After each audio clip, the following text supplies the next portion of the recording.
से पहचानते हैं, हम उनके खाना से पहचानते हैं, उनके समूह में कैसे रहते हैं, कहाँ आते जाते हैं, इससे पहचान। तो हमारे स्थानीय परिवेश के पहले तो हो गए स्थान की बात, क्योंकि पर्यावरण ब्रह्मांड का विषय है। पर्यावरण कोई एक स्थिति में सीमित में बांधकर नहीं रखा जा सकता है। पर्यावरण में संपूर्ण विषय समाहित हैं, उसमें भाषा भी है, गणित भी है, विज्ञान भी है, क्योंकि ये ब्रह्मांड का विषय है, इसकी सीमाएं असीमित हैं। तो प्रारंभिक हम चले सरल से कठिन की ओर। बच्चा अगर अपने परिवेश के, अपने आसपास के पशु पक्षियों को पहचानता है, वो कहाँ रहते हैं, कैसे बोलते हैं, क्या खाते हैं, चलते कैसे, उड़ते कैसे हैं, तो इसकी न्यूनतम जानकारी बच्चे को होना चाहिए, क्योंकि पहली दूसरी में वो सामान्य रूप से है जानकारी ले लेता है। तीसरी में उसी जानकारी को जो उसके पास है उसको हमको विस्तृत करना है। ये हमारा लक्ष्य है मॉड्यूल का। अब इस मॉड्यूल की प्राप्ति के लिए हम उससे बातचीत भी कर सकते हैं, पुस्तक का सहारा भी ले सकते हैं, उसका जो घर का वातावरण है उसका सहारा भी ले सकते हैं। तो इसके पुस्तक के सहारे के लिए आया है पाठ क्रमांक 8, क्योंकि मैं पर्यावरण हमारे आसपास की तलाश पढ़ाता नहीं हूँ, लेकिन ये विषय से संबंधित है। पाठ 8 पेज क्रमांक 52।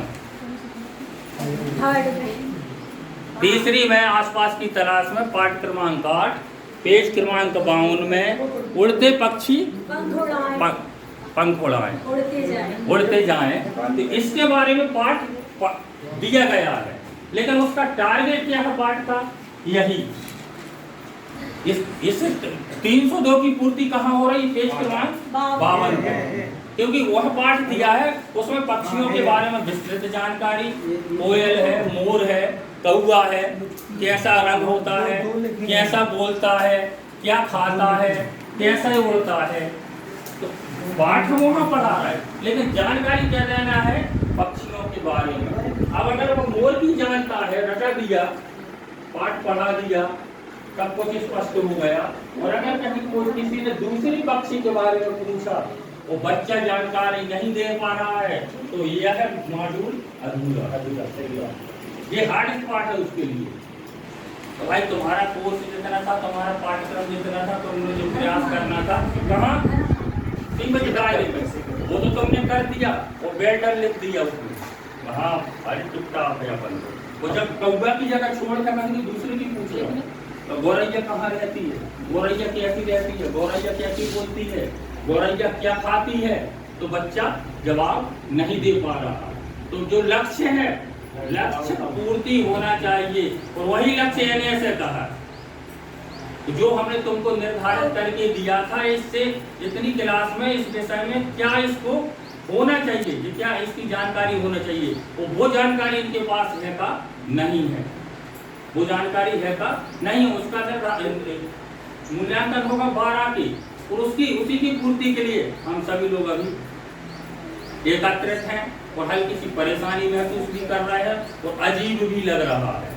क्या है, हम स्कूल का नहीं पढ़ा पा रहे हैं, 2 साल बाद तो लड़का मिले हैं, 2 साल बाद लड़का मिले, पहले दिन से NS आ गई है ना, और NS ऐसी आई तो 24 घंटा 7 दिन और महीना भर हम उसी में व्यस्त हैं। अब बाकी चीजें हमें सोच में नहीं मिल रही, लेकिन बाकी चीजें सोच में यही है। न्यूनतम जो टारगेट है अगर बच्चे में नहीं है तो वही हमारा हार्ड स्पॉट है, और इसी का मूल्यांकन होना है।